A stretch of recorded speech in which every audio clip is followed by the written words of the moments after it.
الحمد لله الحنان المنان ذي المجد والفضل والكرم والامتنان فاتر الزمان بأشد البنيان الذي كل يوم هو في شأن خالق الإنس والجان. أما بعد فأعوذ بالله من الشيطان الرجيم. بسم الله الرحمن الرحيم. إن الله وملائكته يصلون على النبي يا أيها الذين آمنوا صلوا عليه وسلموا تسليما.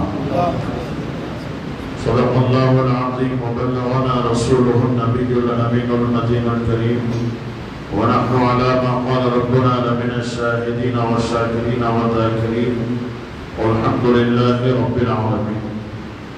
وسيعظم بمن بسر سامة مدده قبلہ دی مدد کعبہ ایمہ مدد بگرداب بلا افتاد کشتی مدد کن یا معین الدین چشتی قادریم نارے یا غوث آدم میزنم تمز شائق احمد رضا خان قطب عالم میزنم.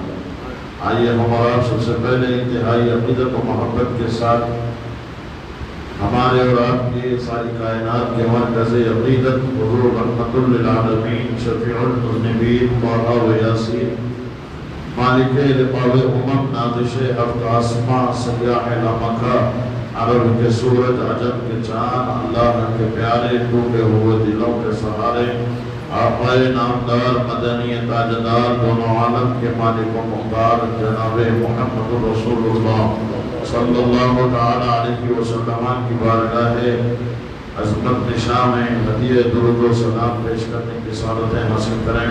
پڑھیں اللہم صلی علی سیدنا و نبینا و مولانا محمد عدد ما فی علم اللہ صلاة دائمة بدوام ملک اللہ صلی اللہ تعالی علیہ وسلم. حضرات گرامی یہ ماہ سفر المظفر ہے جس کا آغاز ہو چکا ہے. اس مہینے کے آتے ہی لوگوں میں طرح طرح کی شبہات اور بدعات جنم لیے جاتے ہیں لوگوں کے درمیان میں. وہ یہ کہتے ہیں کہ سفر تیرا تیزی کا مہینہ ہے، نحوست کا مہینہ ہے، بے برکتی کا مہینہ ہے، اس میں جو بھی کام ہوگا نقصان ہوگا، اچھا کام نہیں کرنا چاہیے. اور پتہ نہیں وہ اس مہینے کے بارے میں کیا کیا سمجھتے ہیں. مسلمان اگر ان باتوں کو سمجھتا ہے تو ان باتوں کا یاد رکھیے کہ اسلام سے کوئی تعلق نہیں. کوئی دن نحوس نہیں ہوتا، کوئی دن منحوس نہیں ہوتا. حضور نے فرمایا لا سفر ولا طیرہ، سفر کوئی چیز نہیں، سفر میں کوئی بدشگونی نہیں. اسلام میں بدشگونی منع ہے. ہر کام اللہ تبارک و تعالیٰ کے حوالے کرنا چاہیے. مومن کو چاہیے کہ توکل اللہ پر زندگی گزاریں، اپنا کامل یقین اپنے رب کی بارگاہ میں رکھیں. وَمَن يَتَوَكَّلْ عَلَى اللَّهِ فَهُوَ حَسْبُهُ، جو اللہ کی ذات پر کامل یقین رکھتا ہے اللہ اس پر کافی و وافی و شافی ہوتا ہے. اگر آپ کا ایمان متزلزل ہے، کمزور ہے، تو آپ خرافات کے شکار ہوں گے، شیطان کے شر میں مبتلا ہوں گے. اگر آپ کا ایمان یقین مضبوط ہے تو کوئی دن نحوست والا نہیں ہوتا، نہ ہی وہ منحوس آپ کے لیے ہوتا ہے. ہاں اگر آپ کو منحوس سمجھنا ہے تو آپ اس دن کو منحوس سمجھیں جس دن آپ گناہ کریں. آپ سے گناہ سرزد ہو تو وہ گناہ آپ کے لیے منحوس ہے. نحوست وہ آپ کے لیے ہے جس دن آپ اللہ تعالیٰ کی عبادت نہیں کی. نحوست وہ ہے آپ کے لیے جب آپ نے رسول کی اطاعت نہ کی. منحوس آپ کے لیے وہ وقت ہے جب آپ نے ماں باپ کی نافرمانی کی. یہ نحوست ہے. نماز کو چھوڑنا یہ نحوست ہے. ماں باپ کی نافرمانی کرنا یہ نحوست ہے. حضور پر درود نہ پڑھنا یہ نحوست ہے. اپنے آپ کو بالکل آزاد سمجھنا، شریعت کے اپنے آپ کو مکلف نہ سمجھنا یہ نحوست ہے. تو ان نحوستوں کا خیال رکھیں. بلا وجہ مہینے کو دوشی قرار دینا اور اس کے 13 تاریخوں کو منحوس سمجھنا یہ جہالت کی باتیں ہیں. ایام جاہلیت میں کفار عرب کے مشرکین مکے کو خالی کرتے تھے.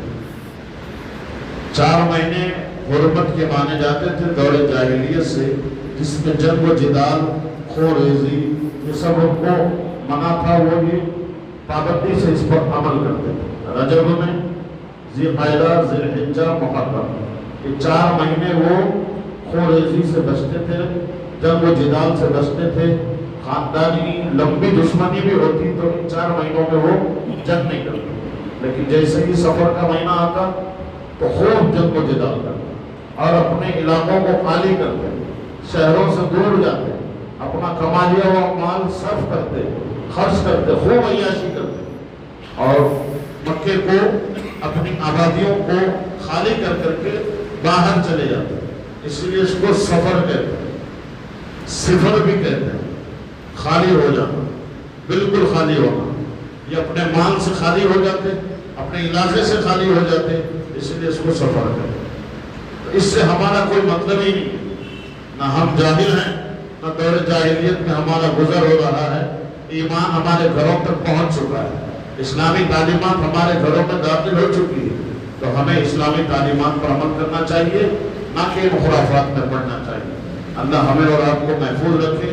خاص کر ہماری گھر کی عورتیں اس معاملے میں بہت زیادہ پہل کرتی ہیں، اور پتہ نہیں تیرا تیزی کے نام پہ وہ انڈے صدقہ کرتی ہیں اور پتہ نہیں کیا کیا کرتی ہیں۔ اللہ تعالیٰ شیطان کی شر سے ہمیں محفوظ رکھے، شریعت مصطفیٰ کی روشنی میں ہمیں دن رات گزارنے کی توفیق عطا فرمائے۔ حضرات گرامی، قربِ مسنہ میں جس آیت کریمہ کو میں نے پیش کیا، اللہ رب العزت ارشاد فرماتا ہے، یہ آیت آیت درود ہے۔ اس میں اللہ تعالیٰ ارشاد فرماتا ہے، بے شک اللہ اس کے فرشتے درود بھیجتے ہیں غیب بتانے والے نبی پر۔ اے ایمان والو، تم بھی خوب خوب درود و سلام بھیجا کرو۔ یہ آیت کا لفظی ترجمہ ہے، ذرا اس کی حقیقت کو آپ سمجھیں گے تو آپ کا ایمان تازہ ہوگا۔ اللہ تبارک و تعالیٰ نے فرمایا، ان اللہ و ملائکتہ یصلون علی النبی، بے شک اللہ اور اس کے فرشتے درود بھیجتے ہیں۔ جس کام کو اللہ تعالیٰ خود انجام دے رہا ہے، اس کے نوری مخلوق فرشتے انجام دے رہے ہیں۔ اللہ نے آگے فرمائے، یا ایھا الذین آمنوا، تم بھی اس میں شریک ہو جاؤ، ایمان والو تم بھی شریک ہو جاؤ۔ آپ دیکھیے اور بھی عمل ہے، نماز ہے، روزہ ہے، حج ہے، زکوٰۃ ہے، یہ اہم الفرائض ہے، یہ تمام فرائض کی جان ہے۔ اللہ تبارک و تعالیٰ نے جہاں آپ کو نماز کا حکم دیا، اقیموا الصلاۃ، نماز قائم کرو، تو کہیں اللہ نے یہ نہیں فرمایا میں بھی نماز پڑھتا ہوں تم بھی نماز پڑھو، یہ نہیں فرمایا۔ وآتوا الزکاۃ، زکوٰۃ ادا کرو، حکم دیا زکوٰۃ ادا کرو۔ خود زکوٰۃ دیتا؟ خود زکوٰۃ نہیں دیتا اللہ تعالیٰ، بندوں کو حکم دیا کہ تم زکوٰۃ دو۔ اسی طرح کتب علیکم الصیام، تم پر رمضان کے روزے فرض ہوئے۔ اللہ تعالیٰ پر فرض نہیں ہے روزہ، بندوں پر فرض ہے روزہ۔ وَأَتِمُّوا الْحَجَّ وَالْعُمْرَةَ لِلَّهِ، اللہ ہی کے لیے حج و عمرہ کو ادا کرو۔ اللہ حکم دے رہا ہے، خود حج نہیں کرتا۔ اللہ حکم دے رہا ہے، خود زکوٰۃ نہیں دیتا۔ اللہ حکم دے رہا ہے، خود روزہ نہیں رکھتا۔ اللہ تعالیٰ حکم دے رہا ہے لیکن خود نماز نہیں پڑھتا۔ لیکن درود و سلام یہ ایسی عبادت ہے، یہ ایسا وظیفہ ہے، یہ ایسا مصطفیٰ پر رحمت کا نزول ہے کہ اللہ تعالیٰ خود فرما رہا ہے، میں بھی درود پڑھتا ہوں، فرشتے بھی درود پڑھتے ہیں، اگر تم ایمان رکھتے ہو تو تم بھی درود پڑھو۔ شرط ہے ایمان والے ہو۔ اہرے غیرے نتو خیرے لنڈن جمن کلن کو تو اس کی اجازت ہی نہیں۔ بولیے صحیح ہے؟ ایمان والے کے لیے یہ ہے درود پڑھیں۔